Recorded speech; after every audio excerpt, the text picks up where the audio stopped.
Então, pessoal, tá aqui, trovadorismo.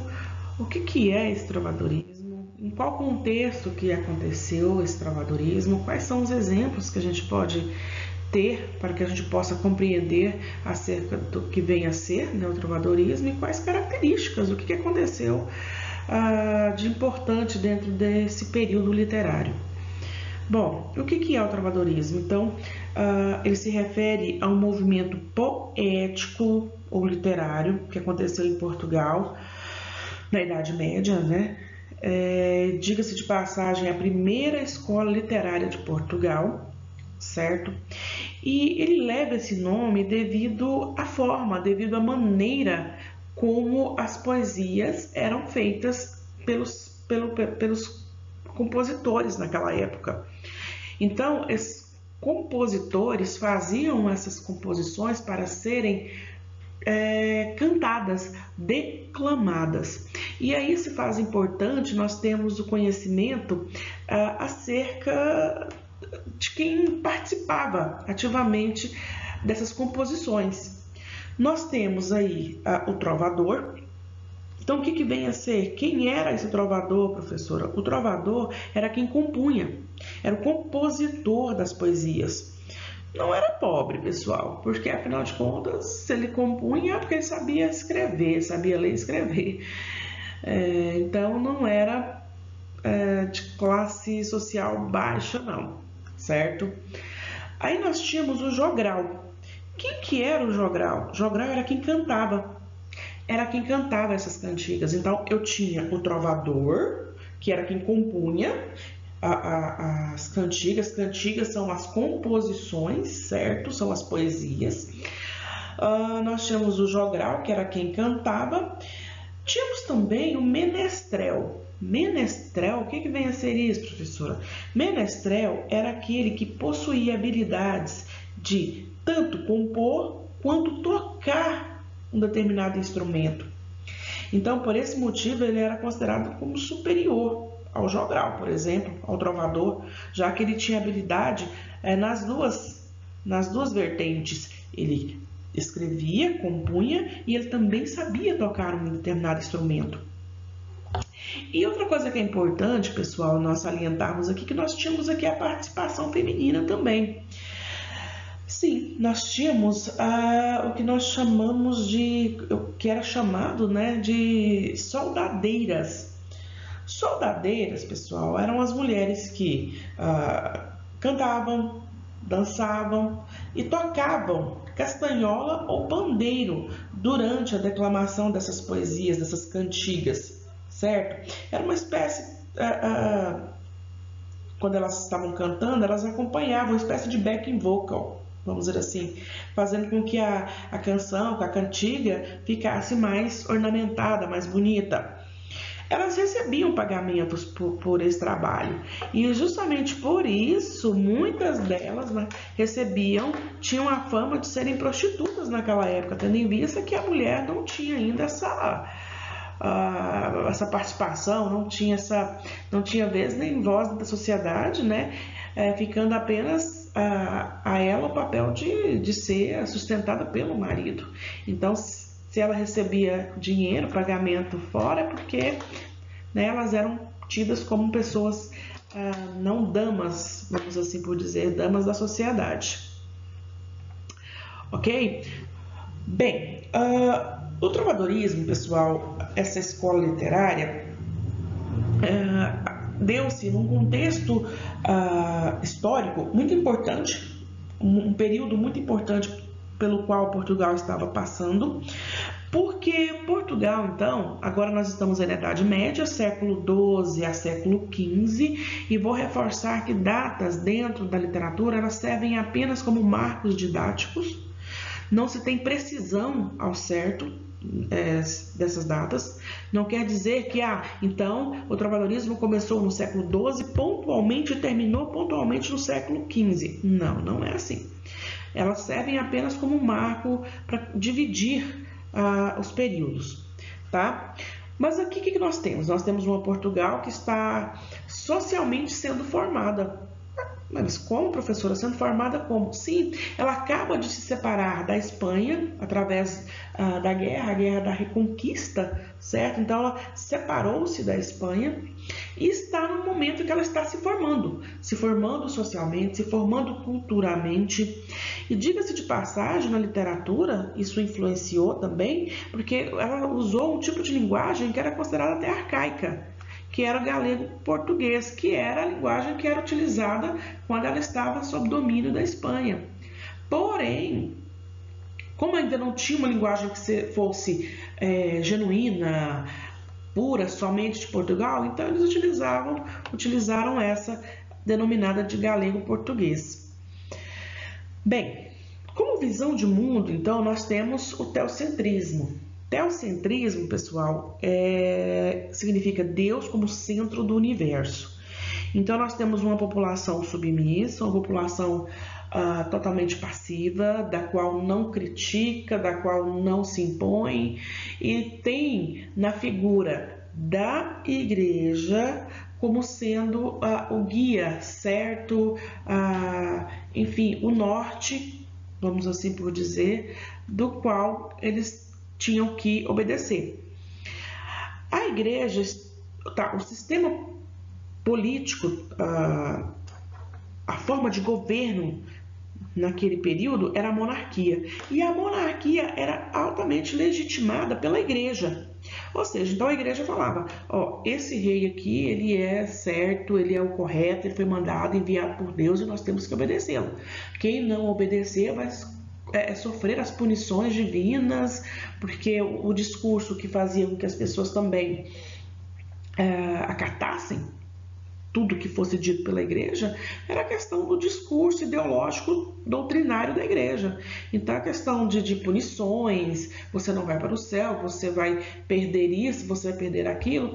Então naquela época na qual as pessoas não tinham uma visão, não tinham leitura, não tinha isso, entrava na cabeça das pessoas e, enfim, elas tornavam-nas muito receosas. E elas não enfrentavam, não embatiam, não iam de frente com relação a isso.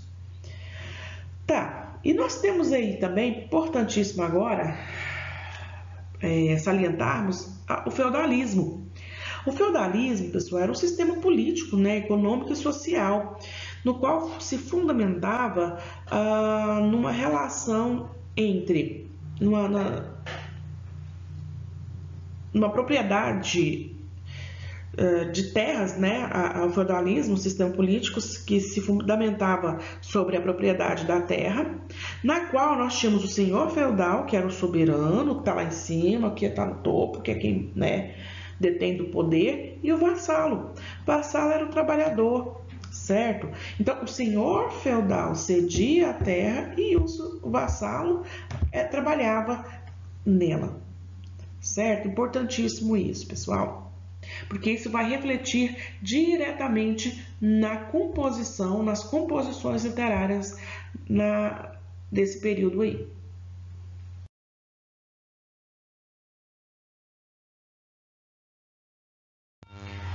Então, pessoal, nós vamos começar então a ver um pouco das características das composições literárias desse período do trovadorismo, certo? Tá. Essas composições se deram tanto na poesia quanto na prosa, tá? Na poesia, nós temos as cantigas, certo? As cantigas trovadorescas. Então, vamos pontuar primeiramente essas cantigas. Então, cantigas porque eram feitas para serem cantadas, cantigas, certo? E as cantigas trovadorescas eram divididas em líricas e satíricas. As cantigas líricas eram feitas para para demonstrar o sentimento de alguém, de um trovador por alguém, certo? Então, no caso aí, o tema principal das cantigas líricas é o amor, é a exteriorização de um tipo de sentimento. Já nas cantigas satíricas, nós temos críticas, nós temos, enfim, deboches, nós temos, enfim, a colocação de um tipo de sentimento de insatisfação, certo? Bem, pessoal, então está aí as cantigas líricas e as cantigas satírica. As cantigas líricas são a de amor e a de amigo. As cantigas satíricas são a de maldizer e a de escárnio. Olha só, pontuei uma por uma das características. Então, na cantiga de amor, nós temos, né, um amor que não é correspondido, né? O eu lírico sempre é masculino, ou seja, alguém, um homem que declara seu amor a uma dama da sociedade.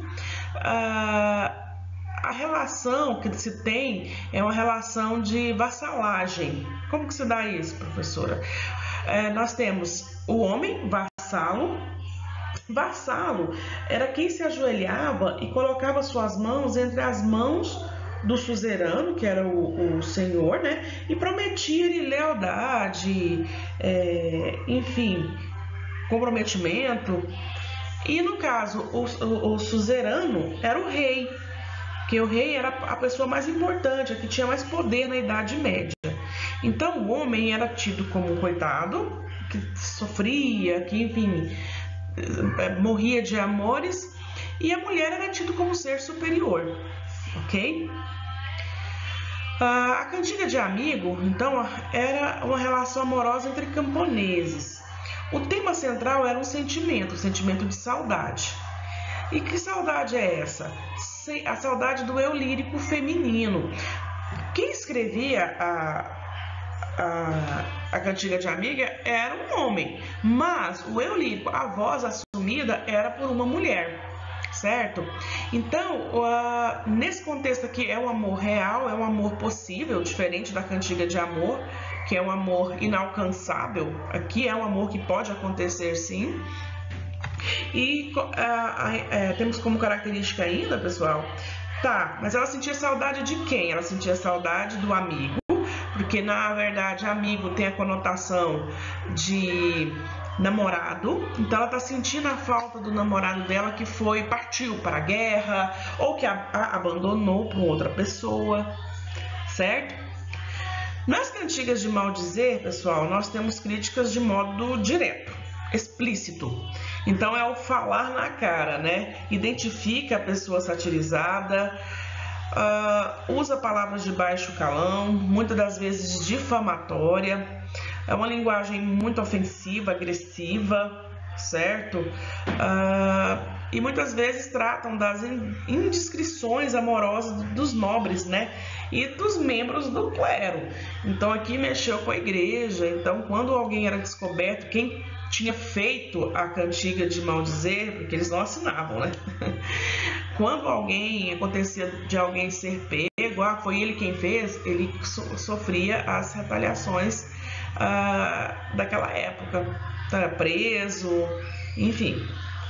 E as cantigas de escárnio, pessoal, ela é uma crítica indireta. Enquanto na maldizer é direta e fala, na de escárnio é indireta, ela é muito irônica, ela usa trocadilhos, jogos semânticos por meio da polissemia das palavras, né?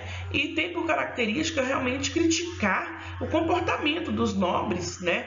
Ou, se não, denunciando mulheres, né?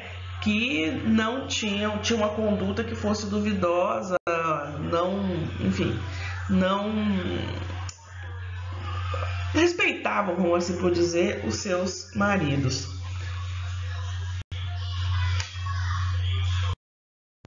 Outra manifestação artística importante de conhecermos, pessoal, se refere aos cancioneiros, tá? Cancioneiros são compilações manuscritas, escritas. Compilação. O que é uma compilação? Quer dizer, é uma reunião, um acervo, uma coleção. Então, é uma coleção de textos escritos que pertencem a vários autores de toda a produção do trovadorismo português, tá?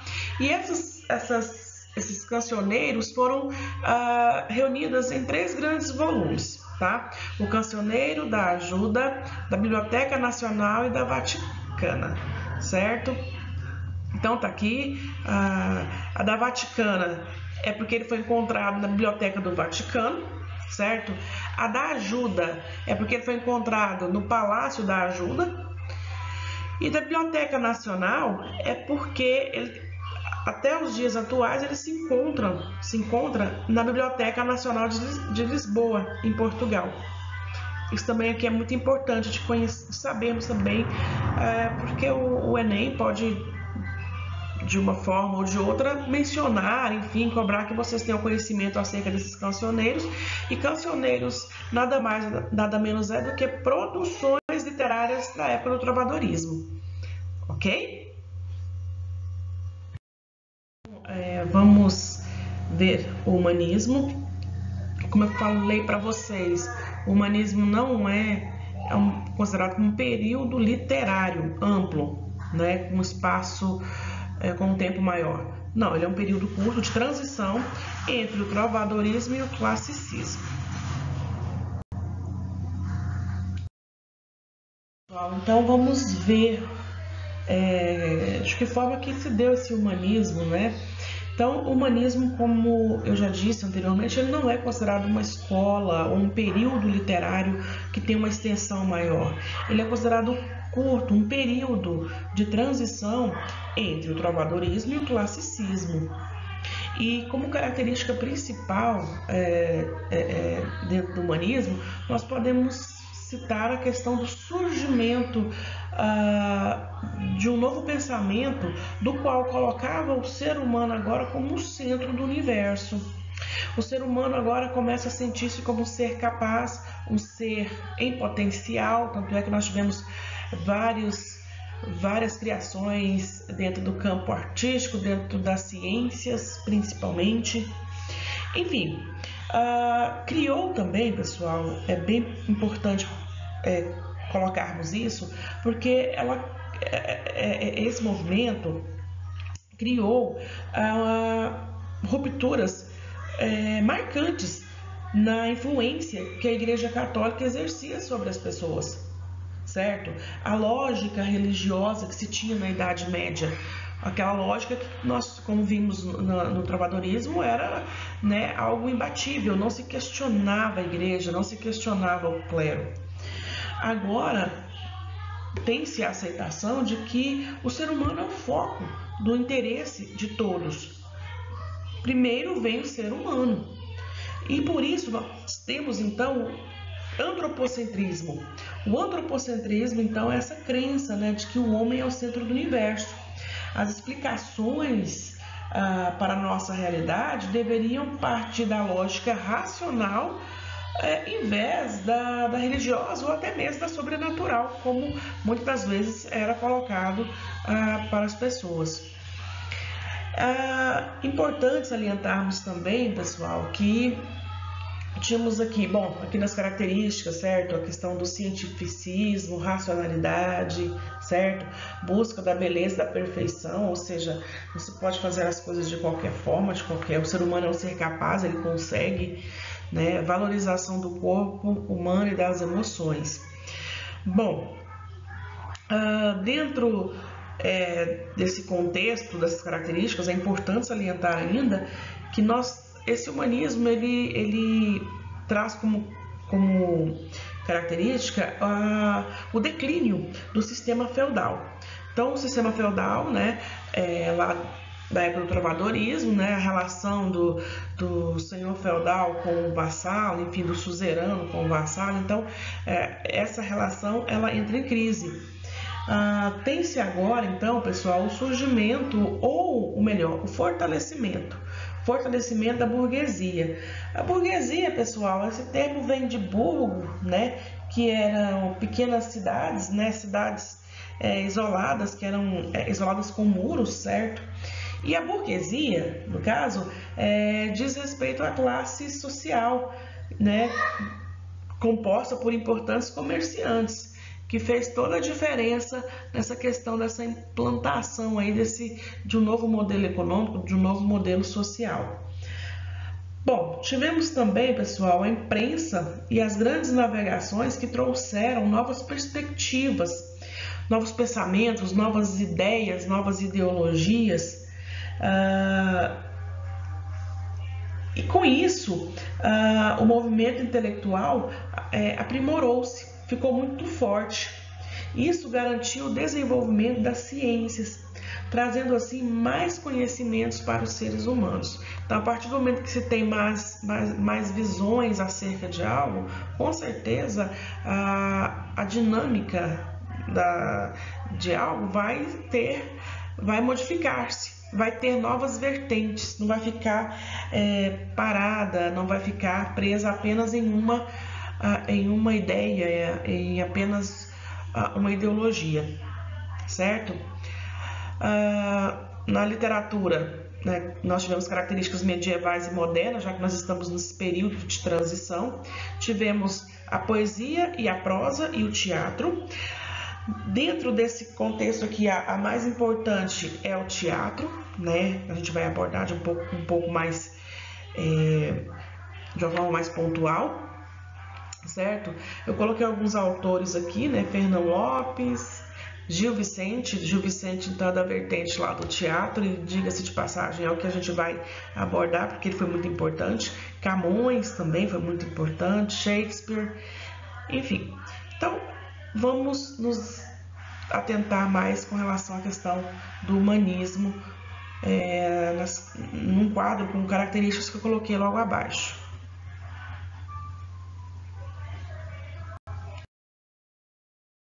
Tá aqui, contexto histórico, características, né?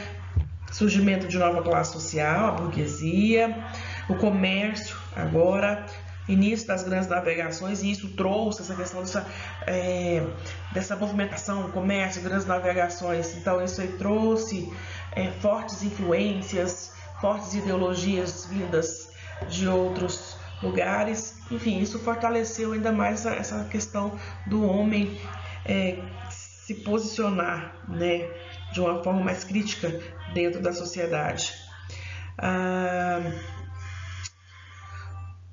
O homem começa a considerar-se um ser ligado à sua natureza material e física, ok? Pessoal, por fim chegamos no classicismo.